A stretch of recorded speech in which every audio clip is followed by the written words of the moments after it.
물음표를 느낌표로 만들어주는 남자. 안녕하세요, 조상현 변호사입니다. 잘 지내셨어요? 안녕하세요, 변호사님. 잘 지내셨어요? 오늘 어떤 주제를 다루나요?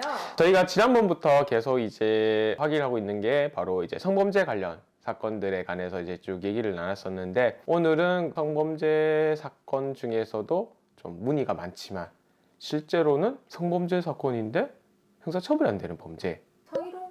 네, 맞나요? 맞습니다. 네. 성희롱에 관해서 오늘 좀 같이 얘기 나눠볼까 합니다. 네, 성희롱. 처벌이 안 되는지는 잘 몰랐는데 구체적으로 좀 듣고 싶어요. 다들 좀 의아해할 가능성이 있을 것 같아요. 저거 인트로 저거 따도 될 것 같은데. 성범죄인데 형사처벌이 안 되는 범죄.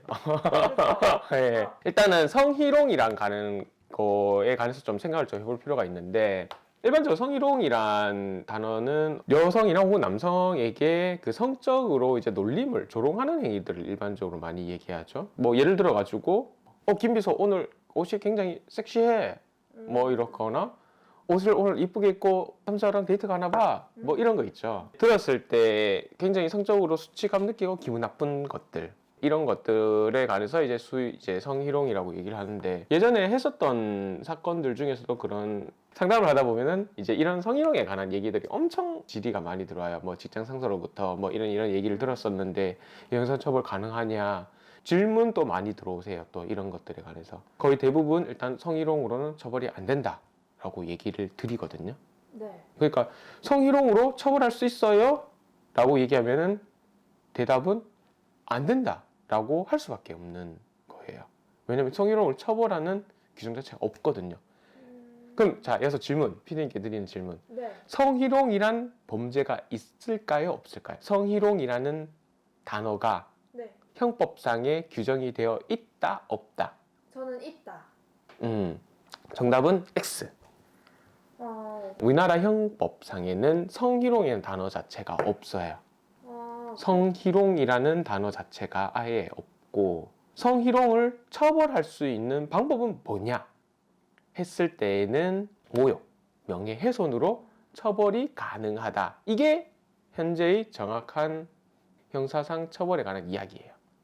그러니까 이제 김비서 이쁘다 하는 얘기나 김비서 오늘 살이 많이 쪘는데 이래가 결혼하겠어? 이런 듯한 뉘앙스죠. 그러니까 단순히 김비서 오늘 옷을 잘 입었어, 잘 입었네, 오늘 놀러 가는 모양이야 라고 했을 경우에는 그럼 이게 모욕이나 명예훼손이 될까 했을 때 모욕과 명예훼손이 안 될 가능성이 있다는 거죠. 왜냐하면 뭔가 명예를 훼손하기 위한 발언이라고 보기도 좀 힘들고, 모욕은 소위 이제 주로 이제 욕설이라 생각하시면 되거든요.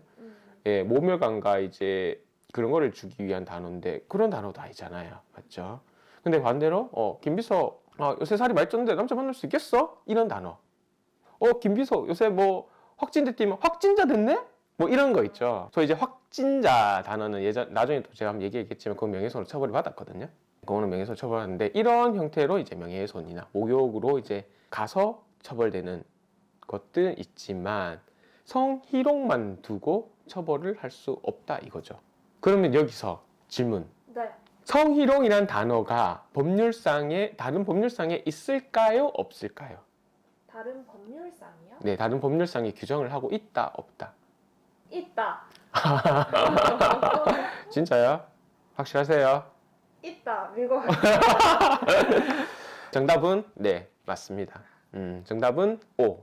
양성평등기본법에 보면은 좀 법률 좀 신선하죠? 이름.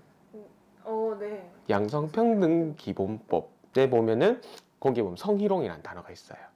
그러니까 모든 법률상에서 유일하게 성희롱을 규정하고 정의했는 법률이에요. 이 법률에 따르면은 성희롱이란 무엇이냐 했을 때 업무 고용 그 밖의 관계에서 국가기관, 뭐 지방자치단체, 또 대통령이 정하는 공공단체 종사자 또는 사용자가 또는 근로자가 뭐 하는 행위를 얘기를 하는데, 뭐 대표적인 행위로 지위를 이용해서 업무 등과 관련해서 성적 운동 또는 성적 요구를 상대방에게 성적 굴욕감이나 혐오감을 느끼게 하는 행위. 이해를 하셨나요? 좀 어려운가? 쉽게 얘기해서 국가기관에서 일하시는 분들이 일과 관련해서 지위를 이용해서 혹은 일과 관련해서 성적 운동이나 성적 요구, 그러니까 뭐 이제 김비서 오늘 섹시하네, 김비서 오늘 뭐 옷 잘 입었어? 김주입 오늘 뭐 살 많이 빠졌는데 남자 만나면 막 이런 듯한 네. 해서 뭐 이제 성적 굴욕감이나 혐오감을 느끼게 하는 행위를 이제 성희롱이라고 기재하고 있고요. 뭐 그리고 이제 상대방의 성적 운동 요구 또 뭐 불응에 의해서 불이익을 뭐 주거나 그에 따른 수혈 조건에서 이 공에 뭐 하는 의사 표시하는 행위도 뭐 이제 성희롱이라고 보는데 사실상은 먼저 앞에 이제 내용이 오히려 더 우리가 알고 있는 성희롱 관념에 좀 더 부합하는 행위인 거죠. 네. 네, 그래서 양성평등법에 보면은 이런 성희롱에 관해서 아까 얘기 드렸던 이게 사실상 그런데 뭐 앞에 정제가 되어 있듯이 주로 공공기관에 관한 얘기거든요. 사기관이 아니라. 그 일반 회사에서는 또 적용이 안 돼요. 어려운데요? 네. 그럼 자, 이 성희롱에 관해서 됐다. 네. 형사상 처벌이 된다? 처벌이 될까요, 안 될까요? 양성평등기본법에서. 안 될 것 같아요. 그것도 모욕죄나 명예훼손으로 가지. 정답은 네, 맞습니다. 양성평등법, 평등기본법에서도 성희롱으로 형사상 처벌하는 규정은 따로 없어요. 쉽게 얘기해서 양성평등법은 공공기관에 관해서 성희롱과 관련해서 하지 말라고 규정을 하고 있는데 성희롱을 했을 때 형사상 처벌을 할 수 있냐 했을 때 없어요. 다만 여기에 관련해서 국가기관이 행위를 하지 않았을 경우 뭔가 이제 신고가 들어오거나 했는데도 불구하고 아무 일 하지 않았을 경우에 형사상 처벌은 규정이 있지만 성희롱만 두고 형사상 처벌은 규정은 없어요. 그렇다면 사기관, 사조직, 공공기관인 사조직 안에서는 따로 규율하는 게 아예 없다는 거죠.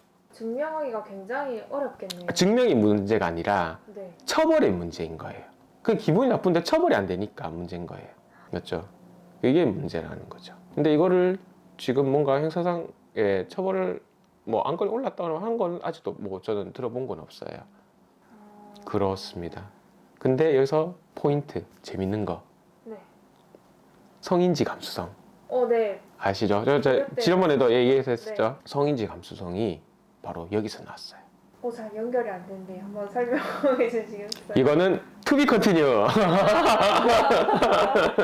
그렇게 하도록 하겠습니다. 네.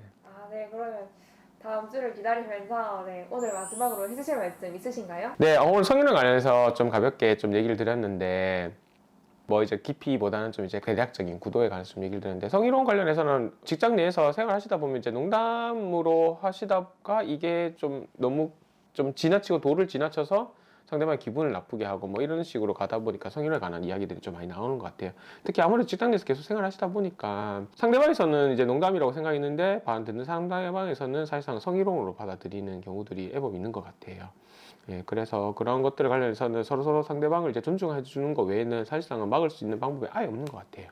그러니까 직장 내 동료라기보다는 진짜 단순히 돈을 같이 버는 동료가 아니라 정말 진짜 소중한 가족, 내 소중한 자식, 혹은 내 소중한 어머니, 부모님이라 생각하고 그들을 이제 직장 동료들과 잘 어울리시고 절대로 함부로 하면 안 된다는 거 꼭 유념하시고 그렇게 해주셨으면 합니다. 물론 성희롱을 처벌할 수는 없지만 그렇다 아예 처벌이 안 되는 건 아니거든요. 말씀드렸다시피 모욕이나 명예훼손 등으로도 처벌이 가능하니까 항상 그런 것들은 주의하시고 조심하셔야 될 것 같습니다. 이상 조상희 변호사였고요. 도움이 되셨다면 구독, 댓글, 알람, 댓글 달아주시고요. 그리고 궁금하시면 상희에게 상의해주세요. 감사합니다.